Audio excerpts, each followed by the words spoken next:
تمام قسم کی تعریفات و توصیفات اس وحدہ لا شریک خالق کائنات مالک ارض و سما کے لیے لائق و زیبا ہے، جس نے ہمیں اشرف المخلوقات بنا کر اس روئے زمین پر بھیجا، اور لاکھوں کروڑوں درود و سلام ہو اس ہستی اقدس و مقدس پر جس کا نام نامی اسم گرامی جناب محمد رسول اللہ صلی اللہ علیہ وسلم ہے، جس نے اللہ کے دین کو من عن ہم تک پہنچایا ہے۔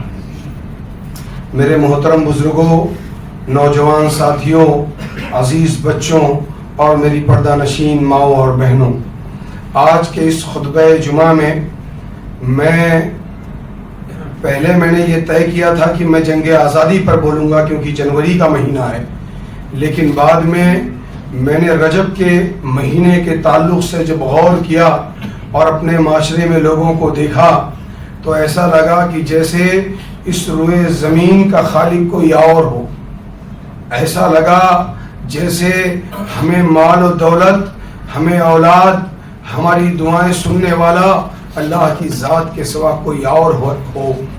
لوگ جوگ دور جوگ ایسی طرف جا رہے ہیں جس طرف جانے کی اجازت مذہب اسلام نے نہیں دی۔ اس لیے دل میں یہ خیال آیا کہ آج مسلمانوں کو یہ سمجھاؤں کہ یہ تمہاری نمازیں جو تم 5 وقت پابندی سے پڑھتے ہو، پوری زندگی پڑھتے رہو۔ تم رمضان کے روزے رکھتے ہو، میں رمضان کے روزوں کی بات نہیں کرتا، پوری زندگی روزے رکھتے رہو۔ تم سال کے گزر جانے کے بعد اپنے مال کی زکوٰۃ ادا کرتے ہو، اپنا پورا مال اللہ کی راہ میں صدقہ کر دو۔ زندگی میں ایک بار حج فرض ہے، پوری زندگی ہر سال حج کرتے رہو۔ اس کے بعد بھی اگر تم نے وہ گناہ کر لیا جس گناہ کا میں ذکر کرنے جا رہا ہوں تو اللہ کے یہاں تمہاری ان تمام نیکیوں کو اللہ رب العالمین ہوا منصورہ بنا کر اڑا دے گا۔ اتنی عظیم غلطی، اتنا بڑا گناہ اس رب کے ساتھ جو ہمارا خالق اور مالک، اس نے کہا کہ اے میرے بندوں، تم سے گناہ ہو جاتا ہے نا، تم خطا کر بیٹھتے ہو، کر لینا۔ تم سے لغزشیں ہو جاتی ہیں، ہو جانے دینا۔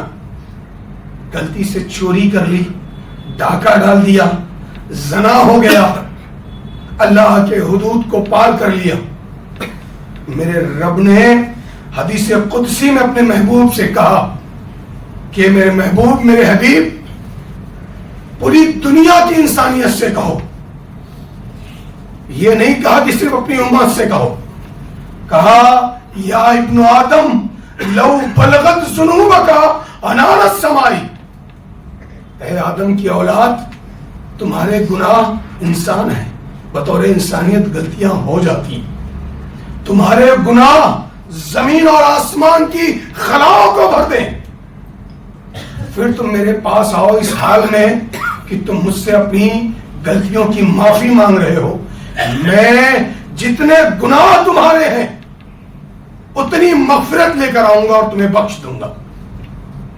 لیکن اللہ نے اپنے قرآن میں کہا، دنیا کی تمام کتابوں میں شک کیا جا سکتا، اللہ کے کلام میں شک کرنے کی کوئی گنجائش نہیں۔ اللہ نے کہا ان اللہ لا یغفر ان یشرک بہ ویغفر ما دون ذلک لمن یشاء۔ اللہ رب العالمین اپنی الوہیت میں، اپنی ربوبیت میں، اپنے اسماء و صفات میں کسی کی شرکت کو برداشت نہیں کر سکتا۔ اور یہی بات جب میرے محبوب جناب محمد رسول اللہ صلی اللہ علیہ وسلم نے مکہ کے لوگوں کو سمجھائی تھی، جب جبرائیل آئے اور کہا یا ایھا المزمل، اٹھو اے میرے محبوب، عرش والے کا فرمان آیا ہے، جاؤ جا کر مکہ کی گلیوں میں کہو قولوا لا الہ الا اللہ تفلحوا۔ اٹھے مکہ کے لوگوں کو جا کر بتلایا، کہہ دو اللہ کی ذات کے سوا کوئی کسی چیز کا مالک نہیں ہے، نہ کوئی اولاد دے سکتا ہے، نہ کوئی تمہاری دعائیں سن سکتا ہے، نہ تمہارے مال میں برکت عطا کر سکتا ہے، نہ تمہیں روزی دے سکتا ہے، نہ تمہاری بیماریوں کو دور کر سکتا ہے، نہ تمہاری کسی مصیبت کو دور کر سکتا ہے۔ اگر یہ سب کر سکتا ہے تو صرف رب کر سکتا ہے، اس کے سوا کوئی نہیں کر سکتا۔ مکہ کے لوگوں نے میرے محبوب کو، جن کو وہ آمین اور صدیق کہتے تھے، صادق کہا کرتے تھے، پتھروں سے مارا۔ اما خدیجہ رضی اللہ تعالیٰ عنہ بیان کرتی ہے کہ کبھی کبھار میرا محبوب جب گھر میں آتا تو زخم جو ہے، زخم سے خون رستے رہتے۔ میری اماں اپنے دوپٹے کو پھاڑ کر زخم کو صاف کرتی اور کیا کہتی جانتے ہو؟ اسی لیے کہتا ہوں کہ اللہ اگر کسی کو بیوی عطا کرے تو اللہ سے دعا کرو کہ اے پروردگار عالم اسے اماں خدیجہ کا ہنر عطا کر دے۔ کہتی کلا واللہ لا یخزیک اللہ ابدا، اے میرے محبوب، میرے رب نے جو تم کو فریضہ دیا ہے، تم جا کر مکہ کے لوگوں کو وہ بتلاؤ، اپنے فریضے کو ادا کرو۔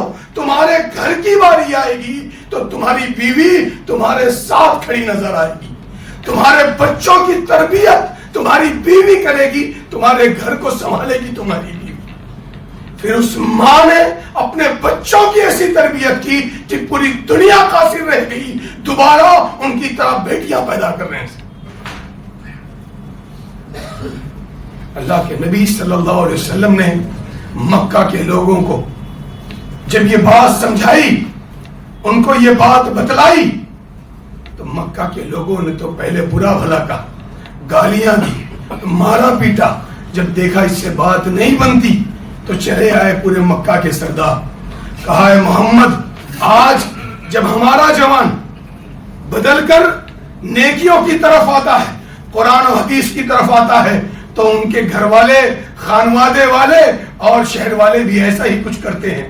جب کبھی ایسی بات آئے تو لقد کان لکم فی رسول اللہ اسوۃ حسنہ، اللہ کے نبی صلی اللہ علیہ وسلم کی زندگی کو اپنے لیے مشعل راہ بنا لیا کرو۔ آئے رؤسائے مکہ، کہے اے محمد صلی اللہ علیہ وسلم، آپ کو یہ جو فریضہ دیا گیا ہے، آپ جو یہ کہتے ہو کہ اللہ کے سوا کسی کو کوئی حق حاصل نہیں ہے، یہ کہنا چھوڑ دو۔ اگر آپ مکہ کی سرداری چاہتے ہو تو ہم آپ کو اپنا سردار بنانے کو تیار ہیں۔ اگر آپ مکہ کا مال چاہتے ہو، پورے مکہ میں جتنا مال ہے ہم آپ کی قدموں میں رکھنے کو تیار ہیں۔ اگر آپ یہ چاہتے ہو جوان ہو، اگر آپ یہ چاہتے ہو کسی خوبصورت لڑکی سے آپ کا نکاح کر دیا جائے، آپ اشارہ کر دو، ہم اس سے آپ کا نکاح کر دیں گے۔ جانتے ہو مسلمانوں، تمہارے محبوب نے کیا کہا تھا، تمہارے آقا نے کیا کہا؟ کہا ہے مکہ کے لوگوں، تم میرے دائیں ہاتھ میں سورج لا کر رکھ دو، بائیں ہاتھ میں چاند لا کر رکھ دو، پھر بھی میں اللہ کے اس دین سے پھر نہیں سکتا۔ پھر ظالموں نے وہ ظلم کیا کہ پوری دنیا حیران رہ گئی۔ شیبہ ابی طالب میں قید کر دیا گیا۔ گناہ صرف یہ تھا کہ انہوں نے کہا اللہ کے سوا کسی کو کوئی حق حاصل نہیں ہے۔ آج لوگ یہ کہتے ہیں کہ رجب کا مہینہ ہے، فلاں فلاں کے نام پر نظر و نیاز کر دو، تمہارے ان کی دعاؤں کی وجہ سے، ان کے صدقے میں تمہارے رزق میں برکت ہوگی۔ نعوذ باللہ۔ میں بتلاؤں گا، جب سے دنیا آباد ہوئی تب سے آج تک جتنے انبیاء آئے ان میں سے کسی نے بھی اللہ کے سوا کسی سے کچھ نہیں مانگا۔ اس مہینے میں آپ لوگوں نے اپنے شہر میں، اپنے گھر کے بغل میں بہت سارے لوگوں کو دیکھا ہوگا کہ وہ عبادت کی نیت سے کسی مسجد کی طرف سفر کر کے جا رہے ہیں، جبکہ کائنات کے امام نے کہا کہ عبادت کی نیت سے سفر صرف 3 مسجدوں کا جائز ہے۔ ایک اللہ کی مسجد کا، بیت حرام کا، دوسرا مسجد نبوی کا، تیسرا بیت المقدس کا۔ اس کے علاوہ اس روئے زمین پر کسی بھی مسجد کا سفر عبادت کی نیت سے کرنا گناہ ہے۔ اس لیے ان کا بھی وہی عقیدہ تھا. انہوں نے اللہ کے نبی صلی اللہ علیہ وسلم کو ان کے ماننے والے کو شیبہ ابی طالب میں قید کر دیا. عالم یہ تھا کہ بچے بھوک کی شدت سے رو پڑتے تھے. صحابہ کرام بیان کرتے ہیں کہ جب رات ہو جاتی، سناٹا طاری ہو جاتا مکے پر، تو ان بچوں کی آوازیں بلکنے کی پورے مکہ میں گونج اٹھتی تھی. مائیں اپنے بچوں کو جب روتا ہوا دیکھتی، آسمان کی طرف آنکھ اٹھا دیتی اور آنسو بھری ہوئی آنکھوں کو لے کر زمین کی طرف دیکھتی اور اپنے محبوب سے کہتی کہ اے میرے محبوب، یہ ہمارے بچے، ان کی وجہ سے ہم اپنا دین چھوڑ دیں، یہ نہیں ہو سکتا. ہم اپنے بچوں کو اللہ کی راہ میں قربان کرنے کو تیار. ایک مثال ایسی نہیں ملتی ہے کہ شیبہ ابی طالب سے کوئی ایک صحابی یا ایک صحابیہ نکل گئی ہو اور یہ کہہ دیا ہو کہ ہم واپس شرک کرنے کو تیار ہیں، ہمیں معاف کر دیا جائے، شیبہ ابی طالب سے نکال دیا جائے. جانتے ہو شیبہ ابی طالب کا عالم کیا تھا؟ لوگ درختوں کی چھال چاٹنے پر مجبور ہو گئے. حضرت سمیہ رضی اللہ تعالیٰ عنہ کو، میری ماں تم غور سے سننا، تم باتوں باتوں میں جا کر کئی بارگاہوں سے تعویذ لے آتے ہو تاکہ شوہر نیک ہو جائے، گھر کے لوگ سدھر جائیں، میرا بیٹا بہو کے چکر میں آ گیا ہے، کہیں سے کچھ لکھوا لاؤں. حضرت سمیہ رضی اللہ تعالیٰ عنہ کو کائنات کے امام نے جتنا علم دیا تھا، جتنی باتیں ان کو بتلائی تھی، ابو جہل کی وہ لونڈی تھی، ابو جہل نے ان کو پکڑا، کہا سمیہ تو صرف یہ کہہ دے کہ اللہ کے سوا ان لات و عزا اور منات کو بھی یہ حق حاصل ہے کہ وہ روزی دے سکتے ہیں، اولاد دے سکتے ہیں، بارش کا نزول کر سکتے ہیں. کہا ابو جہل اگر میں نے یہ کہہ دیا تو پھر میرے ایمان کا کیا فائدہ. اس ظالم نے مادرزاد ننگا کر کے سرے بازار دونوں پیروں کو 2 اونٹوں میں باندھ دیا مخالف سمت میں، اور پھر کہا سمیہ ابھی بھی وقت ہے، تو کہہ دے کہ اللہ کے سوا یہ بھی عطا کر سکتے ہیں. سمیہ نے کہا ابو جہل جو بن پڑتا ہے وہ کر لیں. اس نے برچھی شرمگاہ میں ماری، دونوں اونٹ 2 طرف چل پڑے، جسم 2 حصوں میں بٹنے لگا، روح پرواز ہو کر عرش الہی سے جا ملی، لیکن اپنے دین سے ہٹنے کو تیار نہیں ہوئی. تم جانتے ہو مسلمانوں، آج ہمارا جوان دوستوں کے ساتھ دوستی میں آ کر اللہ جانے کن بارگاہوں پر چلا جاتا. میں نے بہت سارے ایسے اہل حدیثوں کو دیکھا اور سنا ان کے بارے میں کہ وہ جانے انجانے میں جا کر کہیں چادر چڑھائے، کہیں منتیں مانگ آئے، غیر اللہ کی منتیں. اس لیے حضرت بلال نے مکہ کی گلیوں میں اپنے آپ کو نہیں گھسٹوایا تھا کہ اس کے ماننے والے اللہ کی ذات کے ساتھ شرک کر بیٹھے. آج تم کہتے ہو کہ اللہ کے سوا ان کو پکارو وہ بھی دے سکتے ہیں.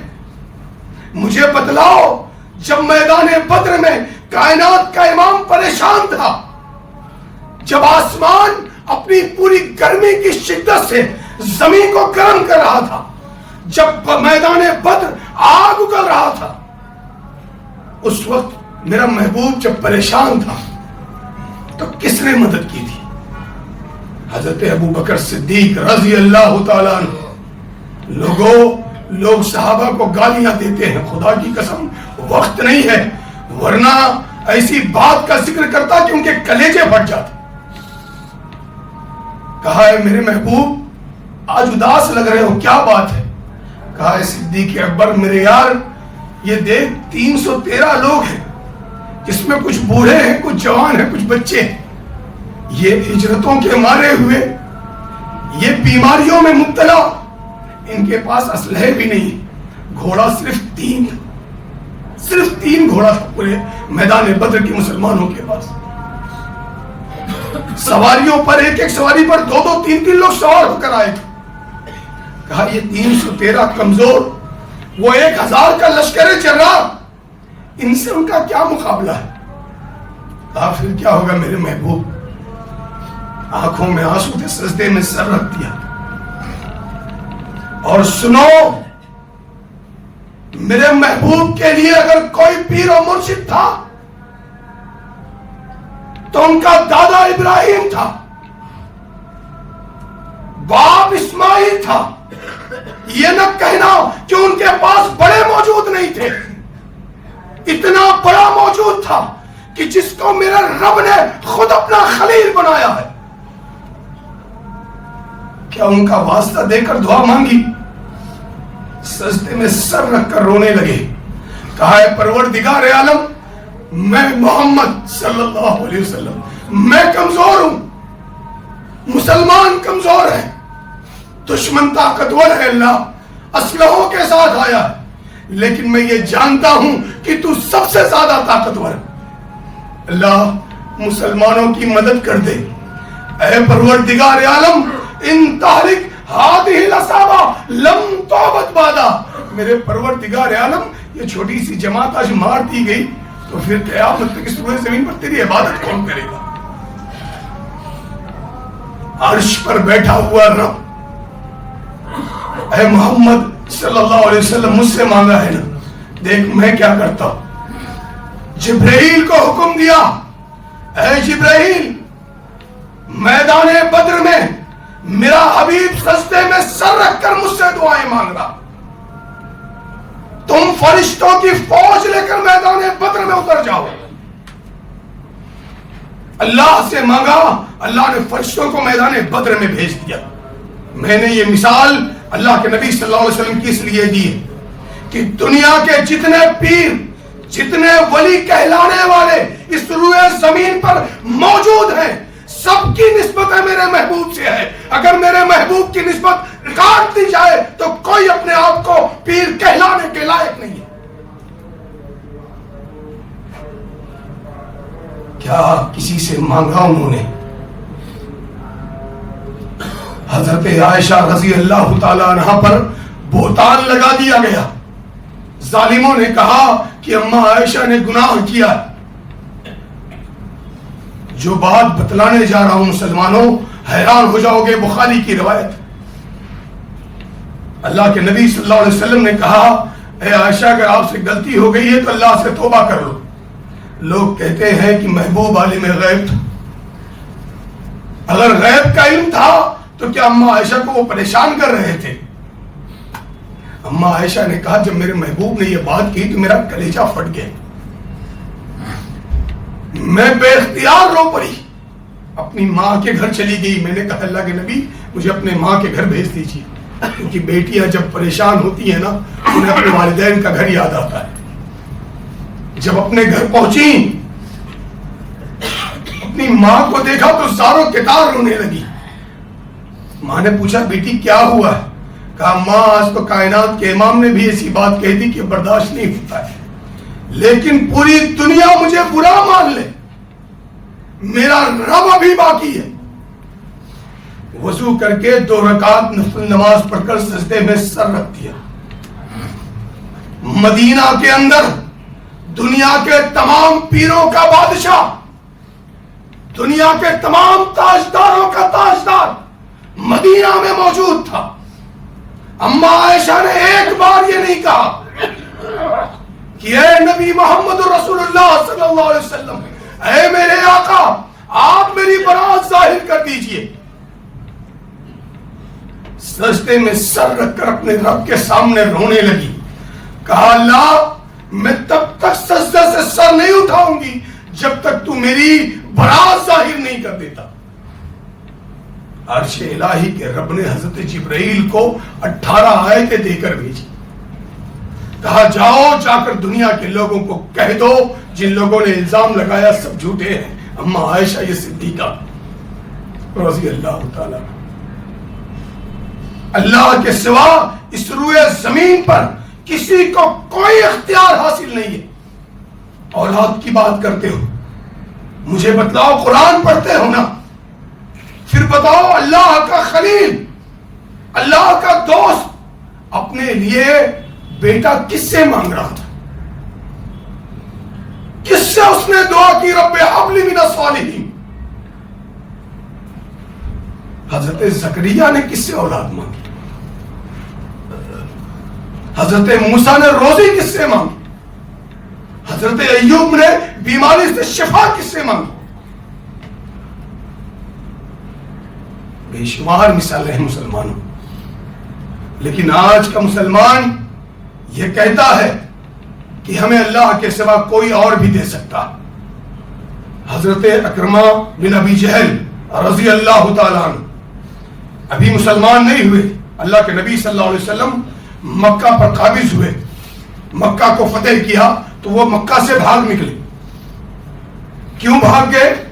کیونکہ ان کا کہنا یہ تھا کہ یہ محمد صلی اللہ علیہ وسلم یہ ایک رب کی طرف بلاتے ہیں, ہم اسے نہیں مانتے, ہم لات و عزا اور منات کی عبادت کرتے, ہم اسے مانتے. سمندری سفر کر کے کسی دوسرے ملک بھاگ جانا چاہتے, کشتی میں بیٹھے سوار ہوئے جانے لگے. اللہ کی طرف سے حکم ہوا, سمندری طوفان آیا, سمندر میں ان کی کشتی گھچکولے کھانے لگی. کشتی میں اور ساتھی سوار تھے, وہ کہنے لگے اے رب العالمین تو ہماری حفاظت کر لے, اے رب تو ہم کو بچا لے, اے اللہ تو ہمیں موت سے بچا لے. اکرمہ بن ابی جہل نے ان کے منہ پر ہاتھ رکھ دیا, کہا تم کس کو پکارتے ہو؟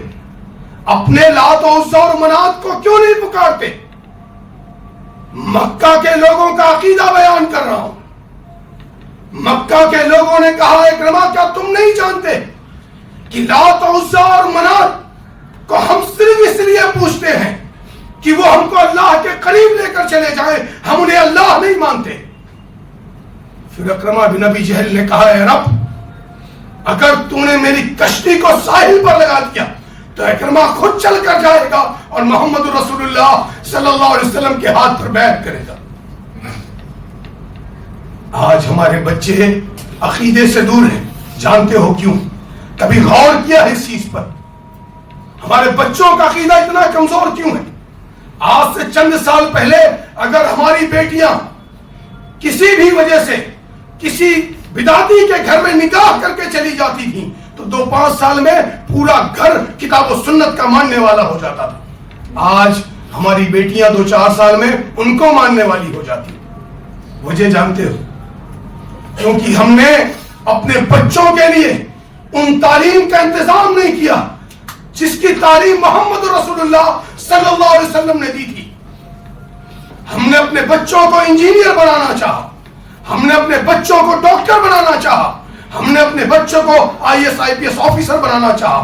بالکل بناؤ, میں اس کا مخالف نہیں ہوں, لیکن تم ایسے اسکول ایسے مدارس بناؤ جن میں تمہارے بچے اصلی تعلیم حاصل کریں, اور اس اصلی تعلیم کو حاصل کرتے ہوئے کوئی ایک پیریڈ ایسا ہو جس میں کوئی عالم اہل حدیث عالم ان بچوں کو عقیدہ سکھلائے. تمہارا بچہ اچھا انجینئر بنے لیکن اس کا عقیدہ محمد رسول اللہ صلی اللہ علیہ وسلم کا عقیدہ. تم جانتے ہو کہ تم کیوں کچھ نہیں بنا پائے؟ وجہ جانتے ہو؟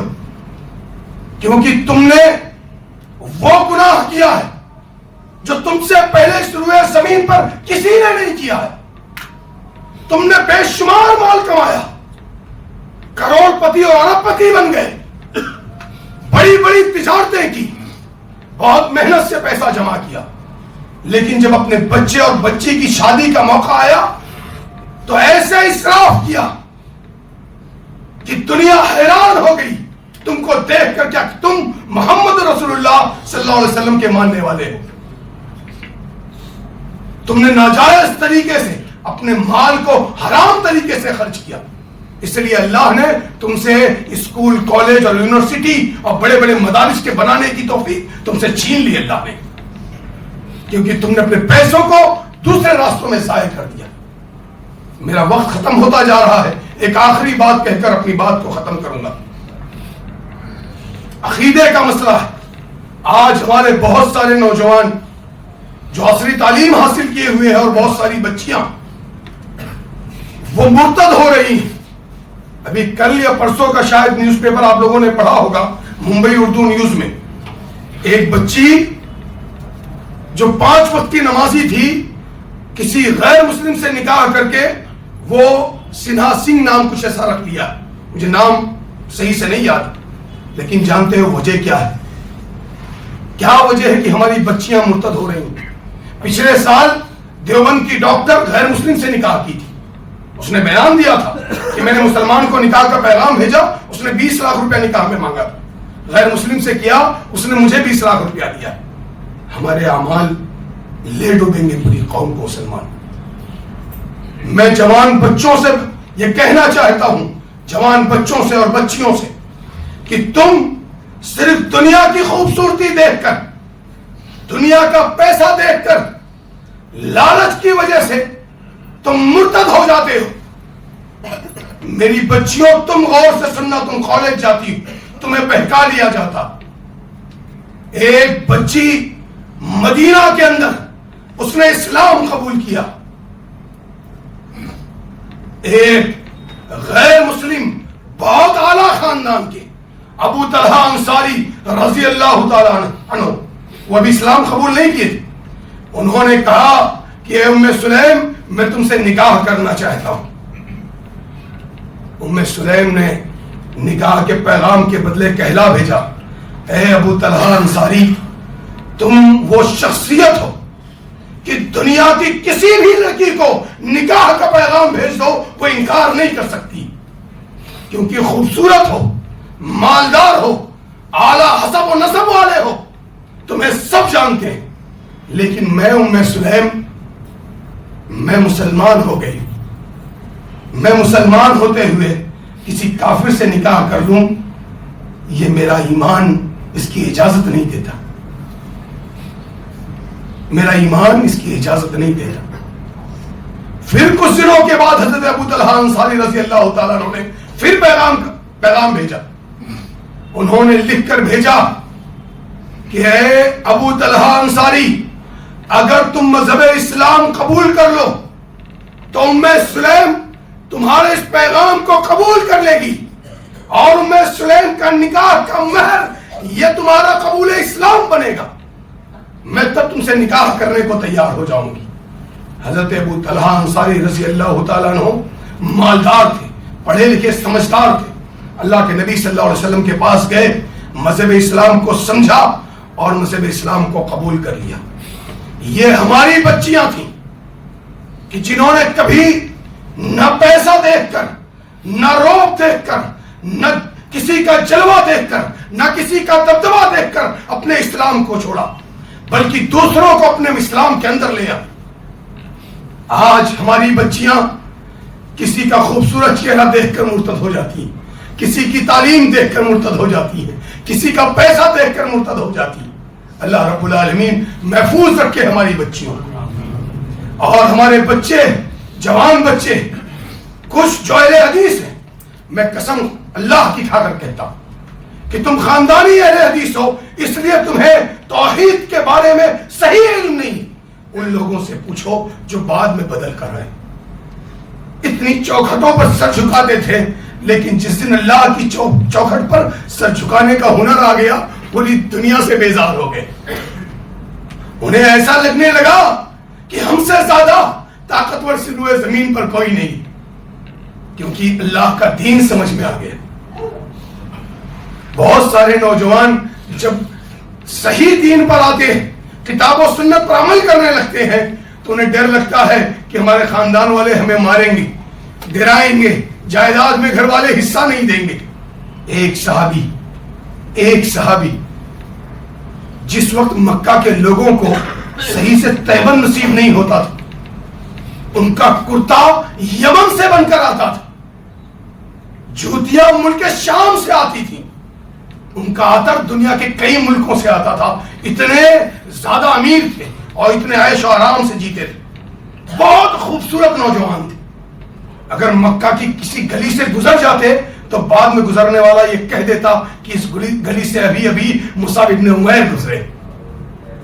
ایک دن مذہب اسلام قبول کر لیا، اللہ جانے کیا بات ہے، مذہب اسلام قبول کر لیا، سگی ماں نے کرتا اتروا لیا، چچا نے تہبند اتروائے، جوتے اتروا لی، ننگا کر کے گھر سے باہر نکال دیا۔ ایک ٹاٹ کا تہبند اٹھائے لپیٹ لیا اور مکہ سے مدینہ چلے گئے. اللہ کے نبی صلی اللہ علیہ وسلم جب ہجرت کر کے مدینہ پہنچے تو مصعب ابن عمیر کو دیکھا کہ بدن کے چمڑے نہ گرمی کی شدت سے چل گئے. کہا ہے مصعب ابن عمیر کیا سودا کر لیا, کیا کر لیا اپنی زندگی کے ساتھ؟ کہا ہے میرے محبوب اللہ کے دین کے لیے دنیا کے تمام عیش و آرام کو قربان کر کے آیا. دنیا کی تمام تکلیفیں مجھے منظور ہیں میرے محبوب, لیکن اللہ کے دین سے پھر جاؤ یہ منظور نہیں. وہی مصعب ابن عمیر جب شہید ہوئے تو کفن اگر سر پہ ڈالتے تو پیر کھل جاتا اور پیر پہ ڈالتے تو سر کھل جاتا. اللہ کے نبی صلی اللہ علیہ وسلم کو دیکھ کر کہا ہے مصعب بھلے سے تجھے کفن نصیب نہ ہو, لیکن میں دیکھ رہا ہوں جنت کے فرشتے جنت کے دروازے پر جنتی لباس لیے کھڑے ہیں, تیرا انتظار کر رہے ہیں مصعب. تو میرے جوانوں پیسہ تمہیں کمزور نہ کر دے, کسی کا روب و دبدبا تمہیں مذہب اسلام پر عمل کرنے سے تمہیں ہٹا نہ دے.